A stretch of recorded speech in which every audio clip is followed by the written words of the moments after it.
అమ్మ నీ దగ్గర బోలెడంత శక్తి ఉంది. ఎవరైనా శక్తి ఉన్న వాళ్ళు ఏం చేస్తారు, ముందు బిడ్డలకి చూసుకుంటారు. పెద్ద కొడుకు విఘ్నేశ్వరుడికి ఏమైనా చేద్దామంటే ఏం చెయ్యాలి, ఆయనే పరమశక్తి వస్తుడు, ఇంకా నువ్వు ఆయనకేం చెయ్యక్కర్లా.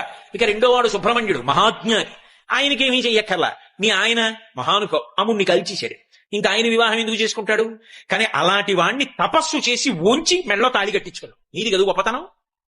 కాబట్టి నువ్వు శంకరుడికి ఏం చేస్తావు నీ శక్తితో, ఏమీ చెయ్యక్కర్లా, ఆయన మహానుభావుడు. మరి నీ శక్తి అంతా ఏం చేస్తావు, పెద్ద కొడుక్కి నువ్వేం చెయ్యక్కర్లా, రెండో వాడికి చెయ్యక్కర్లా, మీ ఆయనకి చెయ్యక్కర్లా, మీ శక్తిని అంతటిని ఏం చేస్తావు అంటే నన్ను వచ్చి అడగక్క. ఎవడైనా వచ్చి ఆవిడ దగ్గర ఇలా వంగితే చాలట, అప్ప ఒక్కడ దొరికాడు రాని ఇవ్వడానికని ఇచ్చేస్తుంది.